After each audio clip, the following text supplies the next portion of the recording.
Hello everyone, I'm Yee Shuen. Today our group will present about ethical and social issues of e-commerce. Let me briefly explain about what is e-commerce. E-commerce or electronic commerce is the ability of a company to have dynamic presence which allows to operate online business instead of having a physical shop. So why do we need e-commerce? E-commerce provides secure shopping transaction via the internet and coupled with almost instant verification and validation of credit card transactions.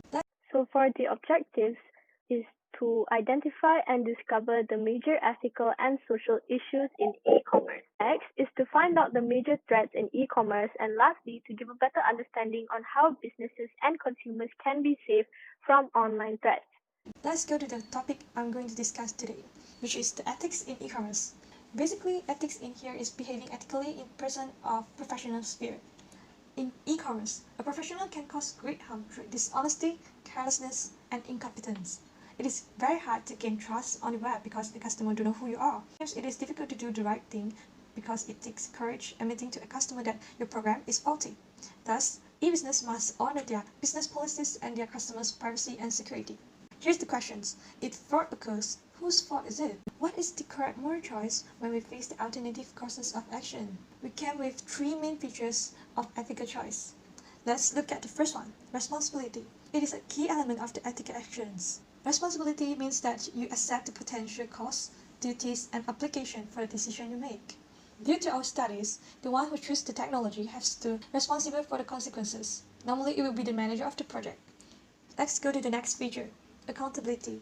It is a feature of system and social institutions. It means that mechanisms are in place to determine or figure out who is the one who is responsible in an action. And the last features of our ethical choice is liability. Liability is a feature of political system in which a body of laws is in place that permits individuals to recover the damages done to them. There's also an ability to appeal to higher authorities to ensure the laws are applied correctly. The second topic I'm going to talk about is the ethical issues in e-commerce. We all knew that the internet has been commercialized. In this case, it occurs a lot of ethical issues in e-commerce. Nowadays, almost all trading and business activities can be done online. This trend really brings us a lot of advantages. However, we also could not ignore the bad side of e-commerce, which is there will always be some irresponsible parties who give threats to both consumer and business organization. So here we will list some ethical issues that occurs in e-commerce. The first one, web spoofing. Web spoofing is an electronic deception related to the internet. It occurs when an attacker sets up a fake website that lures consumers to give their personal information. The next one, cyber squatting. It is an activity which a person or firm registers, purchases, and uses the existing domain name belonging to the well-known organization to infringe its trademarks. Normally, they will put up derogatory remarks to encourage the subject to rebuy their domain name from them. The third one is common in our daily life, the online piracy. Online piracy can be defined as unauthorized copyright of electronic intellectual property. These unethical activities occur when the internet user uses the software and hardware to transfer electronic intellectual property illegally. The next one, email spamming.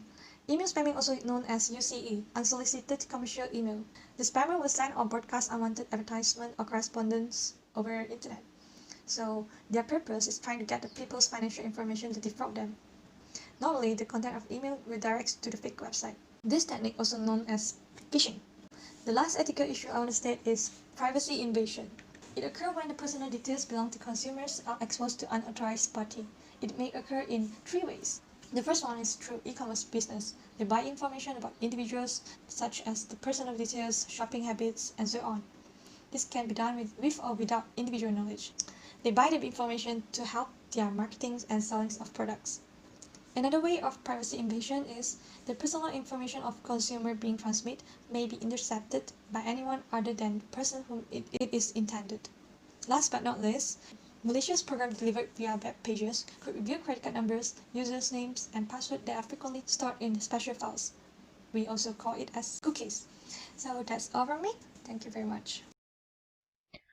I'm Shin Hui. I'm going to present major threats in e-commerce. E-commerce tends to be at a higher echelon for risk and attack because e-commerce is a transaction of goods and services in internet. The direct threat to e-commerce servers can be classified as malicious code threat is to cause larger scale damage to the e-commerce servers. They are viruses and worms, Trojan horses, and logic bombs. Another classified as transmission threat It is to alter the flow of data transmissions or to create a Roger transmission aimed directly at e-commerce server. They are denial of service attack, SYN flooding, and ping of that.